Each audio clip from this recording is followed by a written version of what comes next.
I stood just a few feet away, in my graduation gown, clutching the corner of my cap like it might anchor me to something real. My family was posing for the perfect photo, laughing, arms wrapped around each other. Without me. They didn't even glance in my direction. At first, I thought they just hadn't seen me. But then I saw my mother's eyes. She saw me. She turned away. That was the moment I realized I wasn't forgotten. I was deliberately left out. And just as I turned to walk away, a stranger's voice behind me stopped everything. My graduation morning felt quiet. Not solemn, not special. Just quiet. I made my own breakfast, packed my own gown, and checked the mirror twice. I told myself it was nerves. I told myself it was normal. My parents hadn't said much about today. My mom had mentioned a busy week, and my dad had responded with a thumbs-up emoji when I reminded him of the ceremony. But I didn't think much of it. That's just how things always were. The apartment smelled like toast and lavender, the way it always did after I cleaned on Sundays. I had bought my own bouquet, cheap but cheerful. Bright sunflowers, the only flowers that felt like me.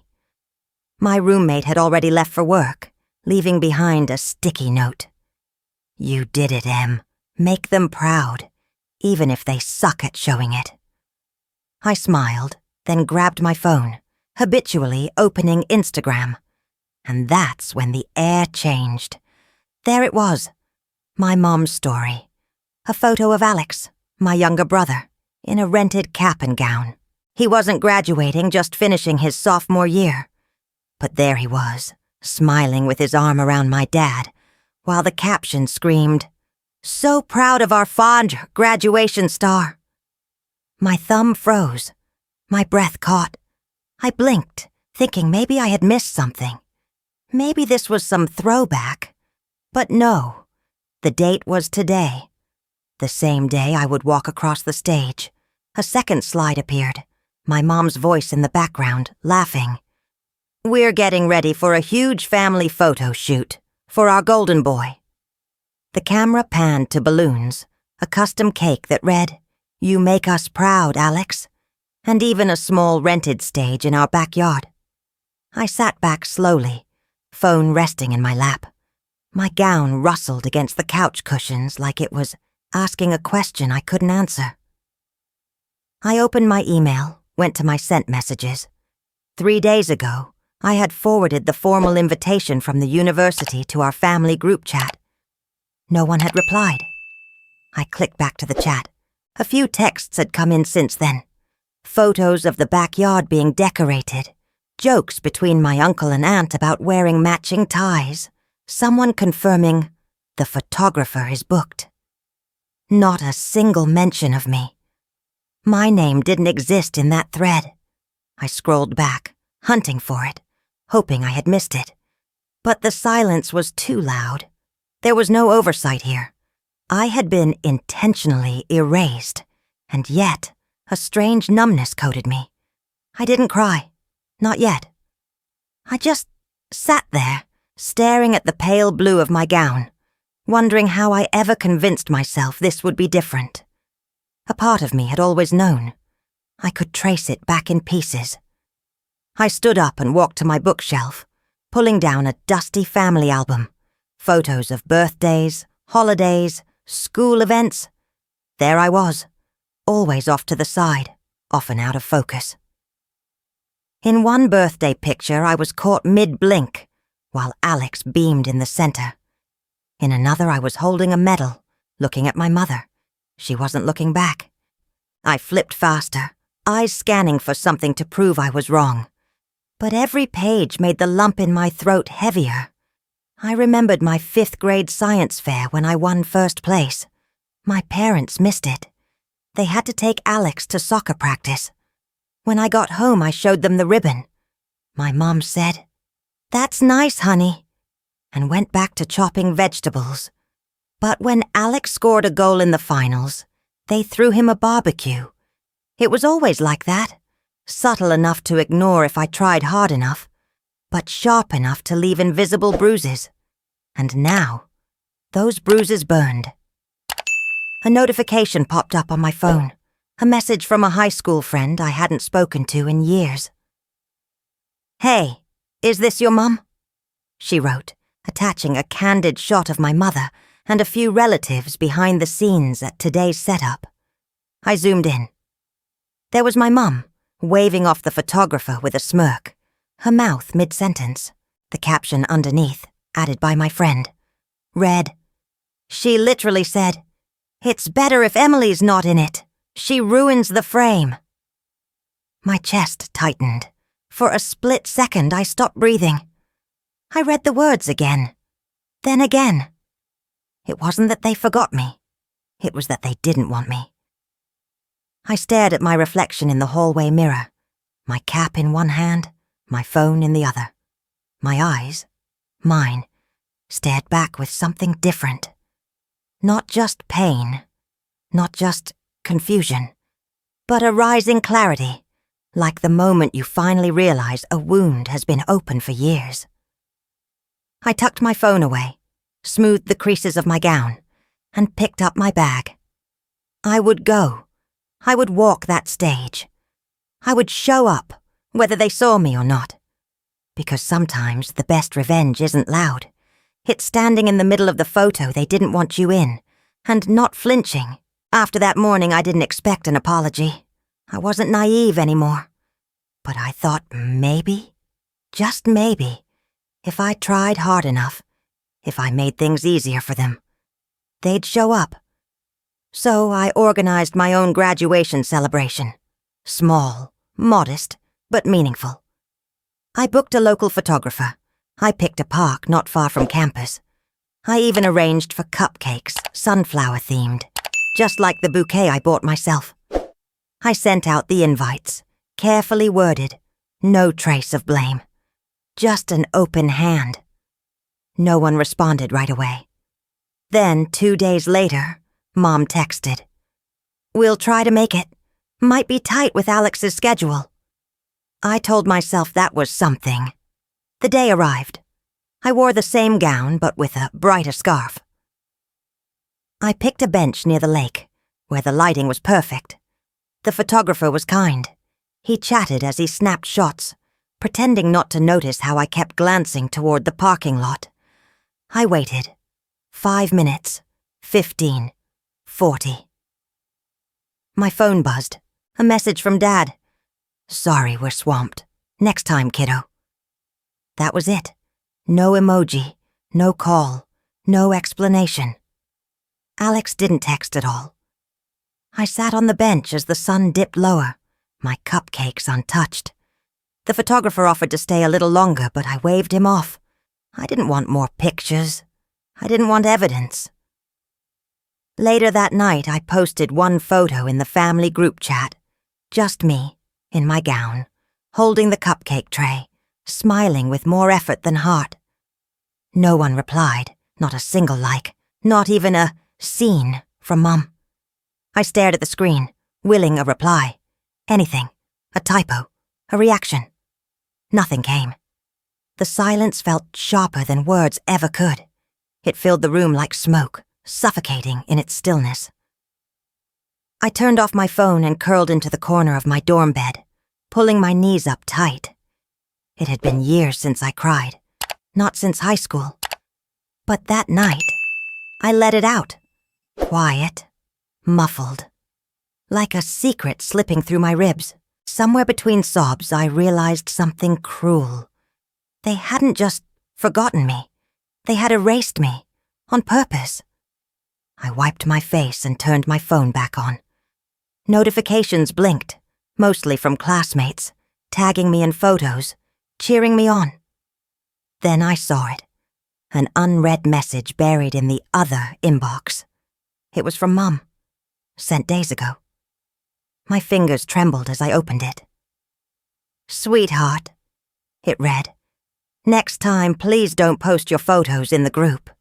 It puts me in an awkward position when relatives ask why you're there." I read it again, and again. The words didn't shift. They didn't soften. An awkward position. My existence, my moment, was a source of discomfort. A new kind of silence settled in me. Not sad, not angry, hollow. I closed the app, set the phone down, and stared at the ceiling.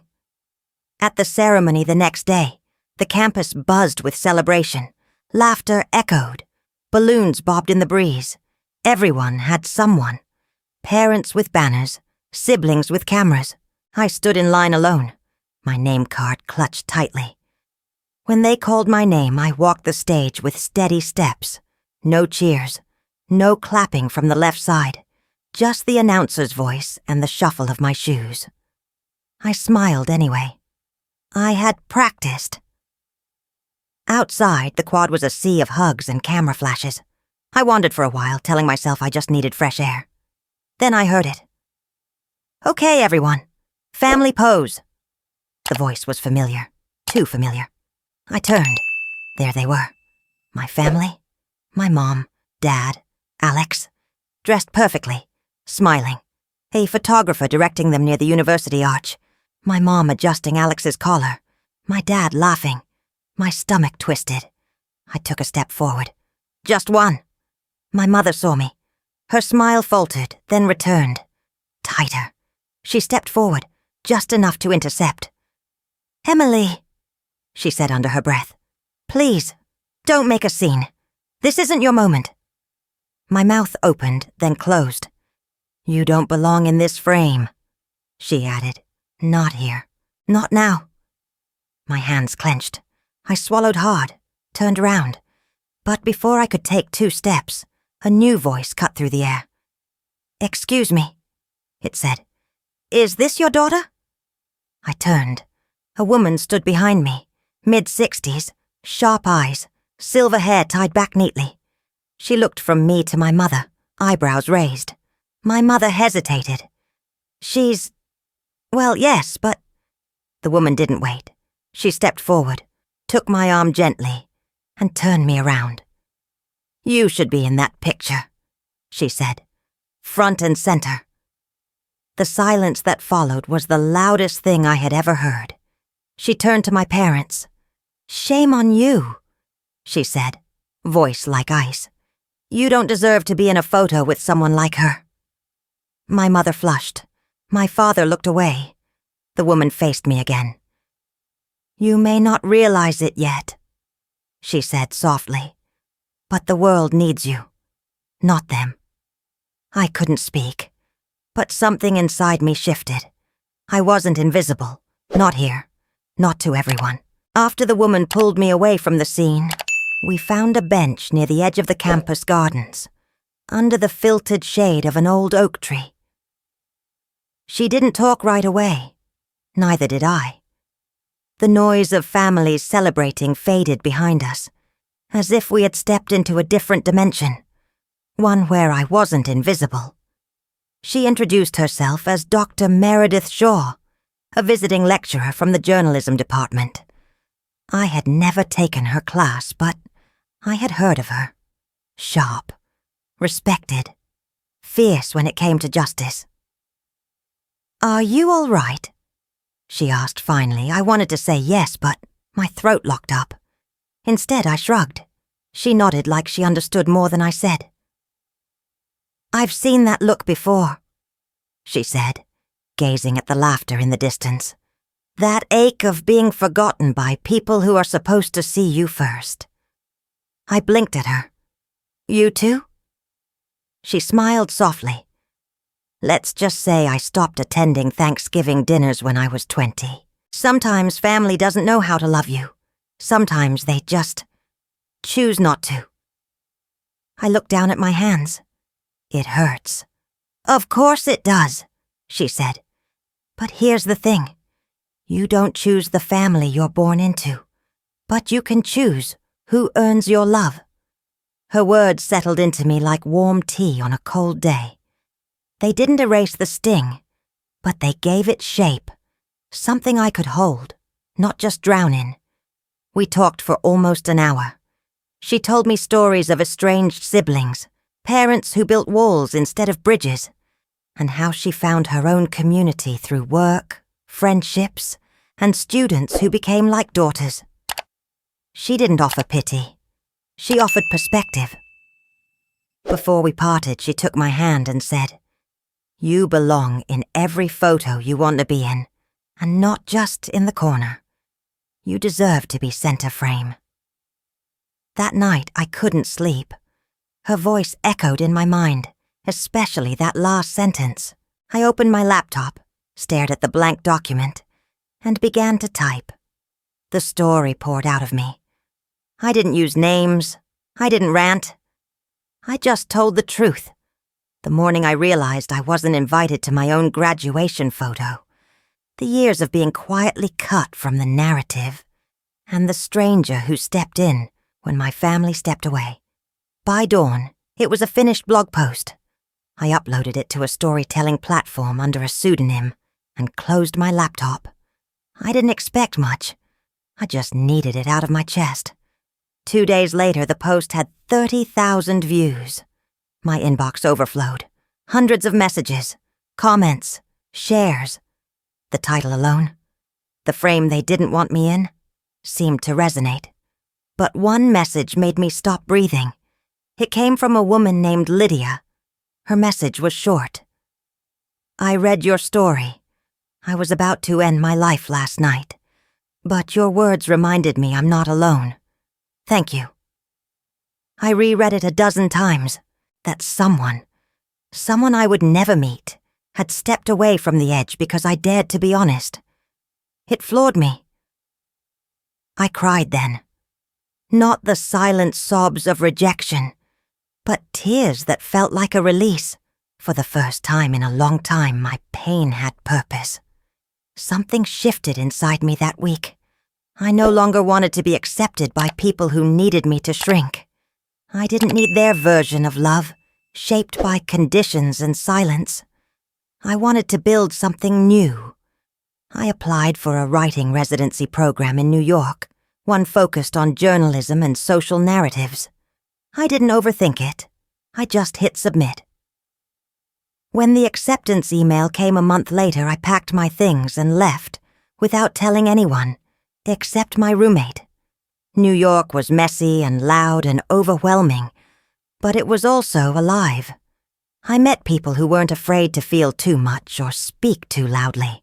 Writers, artists, people with scars they didn't bother to hide. In a cafe near my apartment, I met Kira and Jaden, 2 writers who had followed my anonymous blog. We shared stories, swapped trauma like trading cards, and laughed harder than I had in years. It felt effortless. One evening, over burnt coffee and too many half-finished outlines, we came up with the idea for a podcast, The Uninvited Voices, a space for people who had been shut out, silenced, edited out of their own stories. We launched with just 3 episodes, each of us telling our most honest truths. The response was instant and raw. People didn't just listen. They reached out, shared their own stories, and thanked us for saying things they hadn't dared to.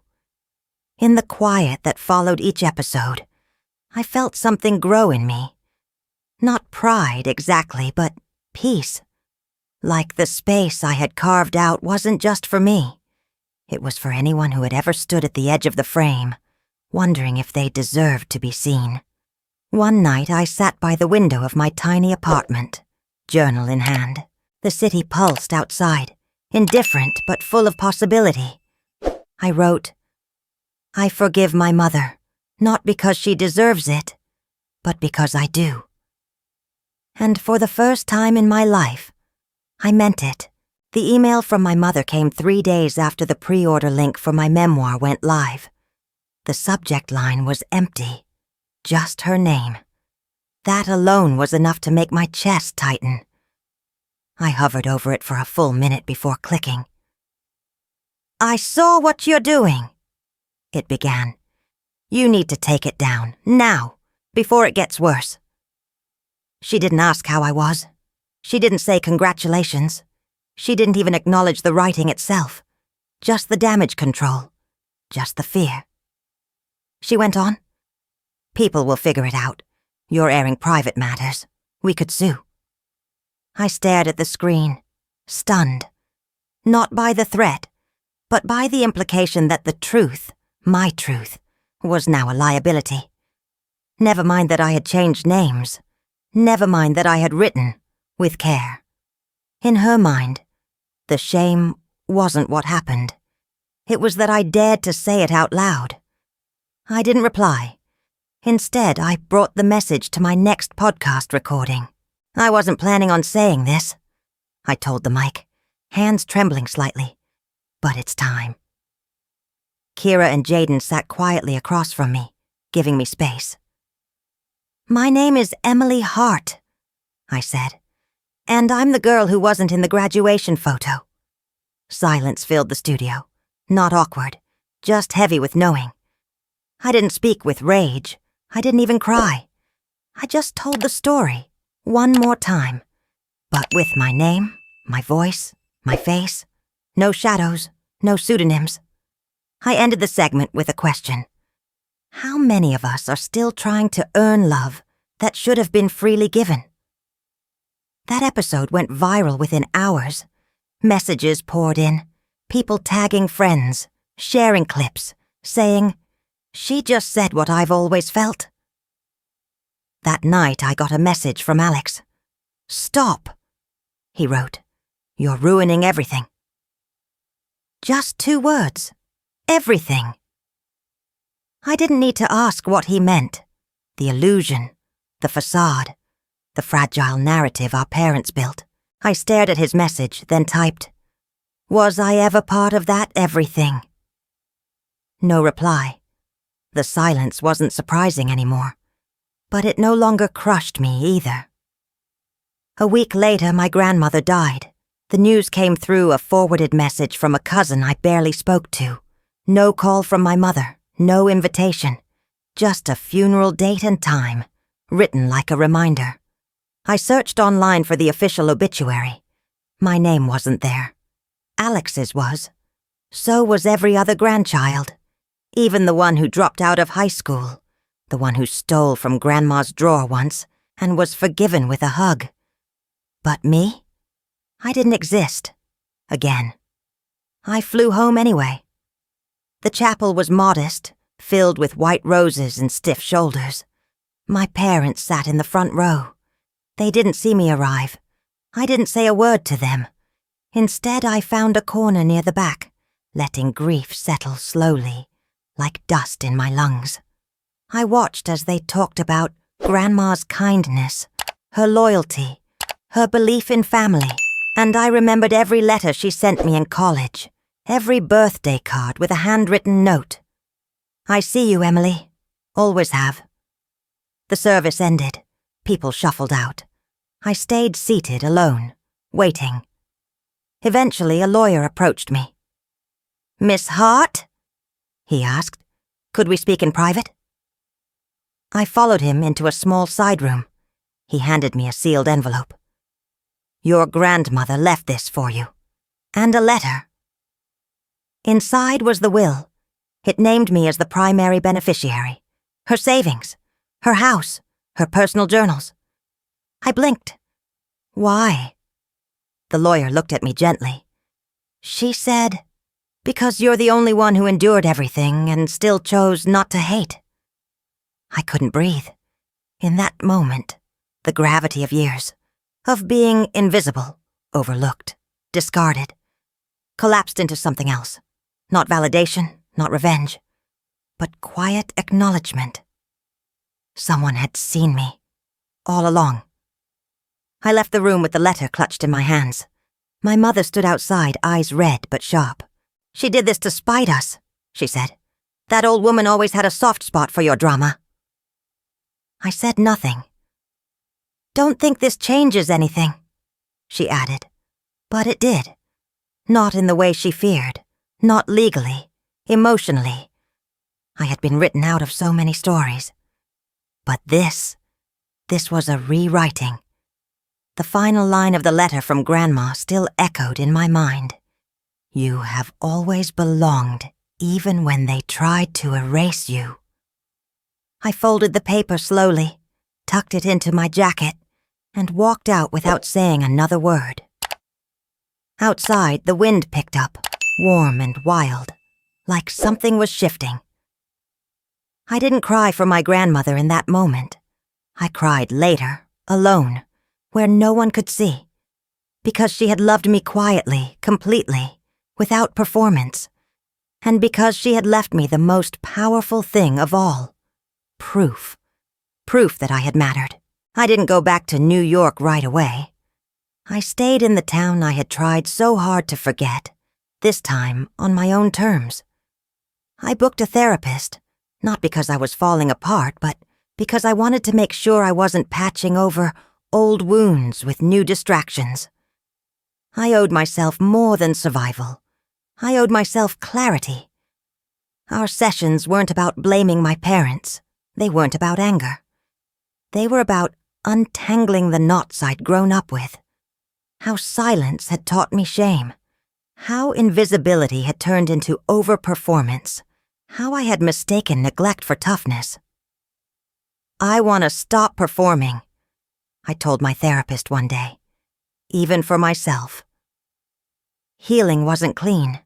Some days I left those sessions feeling like I had just reopened wounds I thought were scarred over. But gradually I started feeling lighter. Not because the pain disappeared, but because I stopped dragging it behind me like a badge. One afternoon, as I left my session, I saw her. Dr. Meredith Shaw, the woman who once pulled me into the frame of my own life. She was sitting at the cafe across the street, flipping through a thick folder. I hesitated for a moment, then walked over. Her eyes lit up when she saw me. "Emily Hart," she said, standing to hug me. The name everyone's whispering about. In a good way this time. We talked for hours, catching up, revisiting old pain, laughing over moments that once felt like the end of the world. "I've been thinking," she said after our third cup of coffee. "There are so many girls like you. Girls who are told they don't belong in the picture. What if we gave them space?" I leaned in. "Like a mentorship program." "Exactly," she said. "A place where they don't just heal, they lead." We spent the next few weeks building the foundation. We called it the Center Frame Project, a mentoring program for emotionally neglected teens and young women. Girls who felt erased, replaced, or reduced. We created workshops, partnered with schools, reached out to therapists, authors, community leaders. The first meeting was small, just 5 girls, but the room pulsed with something real. One of them cried within 10 minutes. Another confessed she had never heard the words, "I'm proud of you," from her family. They weren't broken. They were just buried. And slowly they started to rise. One evening after a workshop, Meredith and I stayed late, cleaning up markers and name tags. She watched me for a moment, then said, "Emily, I don't have daughters. Never had the chance. But if I did, I'd want one like you." My throat tightened. She reached into her bag and pulled out a small envelope. Inside was a legal document. "I know it's symbolic," she said. "But I'd be honored if you let me call you my daughter. Not out of pity, out of pride." I couldn't speak for a long time. When I finally nodded, she hugged me like I had never been hugged before. Not tightly, but with intention, with presence. Back in New York, the memoir finally hit shelves. Uninvited, but Unbreakable. It sold faster than I expected. Bookstores sold out. Articles were written. TV producers called. And for the first time, the spotlight didn't feel like heat. It felt like clarity. On a live talk show, the host leaned forward during our interview. "If your parents are watching right now, what would you say to them?" I paused, looked straight into the camera, and said, "I still love them, but I love myself more now." The audience went quiet. Then, applause. Not thunderous, but heartfelt. Real. That night after the broadcast, I went home and found an envelope slipped under my apartment door. No name, just handwriting I hadn't seen in years. Inside was a photo. It was my graduation day. In the photo, I stood in the center, my gown crisp, my smile faint, but real.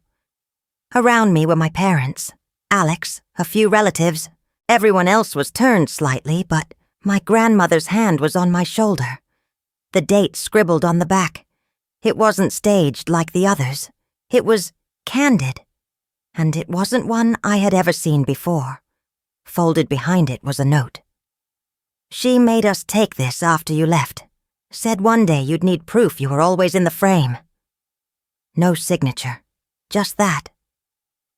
I sat on my bed for a long time, the photo trembling in my fingers. Forgiveness doesn't change the past, but it redraws your future. I never framed that photo, but I kept it. Not for validation, but as a reminder. Some frames don't need fixing. They just need a new subject. And sometimes that subject is you, standing tall, exactly where you belong. The reunion was held in the same high school gym where I once ate lunch alone. 5 years had passed, but the linoleum floor still creaked in the same spots. The air still smelled faintly of floor wax and too sweet punch. Banners hung from the rafters. Welcome back, class of 20XX, in bold, glittery letters. I wasn't sure why I agreed to come. Maybe it was curiosity. Maybe I wanted to see if the ghosts of who I was still lived here, or if I had outgrown them completely. I didn't come alone. Meredith walked beside me, her arm looped through mine. Heads turned when we entered. A few whispers, then a hush, followed by a ripple of recognition. "Is that her?" someone whispered. "She wrote that book, right?" People began to approach, tentative at first, then warmer. Smiles widened, hands reached out. Even the ones who never spoke to me in school now wanted photos, updates, a moment of connection. "You inspired me to finally leave home," a woman said, eyes wet. "My daughter reads your book every night," another added. I posed for photo after photo, never needing to adjust my smile. It was real. For once, I didn't feel like I had to prove I belonged. I just did. Meredith stood beside me in most shots, radiant and proud. "She's my daughter," she'd say to anyone who asked, never explaining, never hesitating. And then, from the corner of my eye, I saw him. Alex. He stood near the bleachers, half in shadow, watching. No loud friends, no parents trailing behind, just him. Hands in pockets, face unreadable. I didn't walk toward him. I waited. Eventually he stepped forward. "Hey," he said, voice lower than I remembered. "Didn't think you'd come." "I wasn't sure either," I replied. He looked at the crowd, then at Meredith. "You seem different." "I am," he nodded. "I read the book." I didn't ask for his opinion. I didn't need it. "I didn't know it was that bad," he added after a beat. "You didn't want to know," I said gently. "That's different." He exhaled. "Yeah." There was no apology, but there was no defensiveness either, just silence, heavy with things we may never say. As he turned to walk away, he hesitated. "For what it's worth, I hope you keep writing." That night I left the reunion with a strange fullness. Not closure, not quite, but something close. A sense that I was no longer chasing a seat at their table. I had built my own. Months passed. I launched a scholarship fund. Unchosen doesn't mean unworthy. For students who'd been overlooked, left behind, or told their stories didn't matter. It wasn't just about money. It was about validation.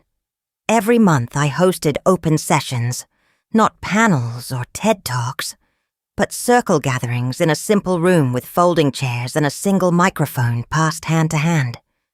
There were no stages, no spotlights, just space. In those rooms, I met dozens of versions of myself. Kids who'd been silenced, edited, cropped out. They didn't want fame. They wanted to be heard, to be seen, to feel real. One evening, after a particularly emotional session, a teenage girl approached me.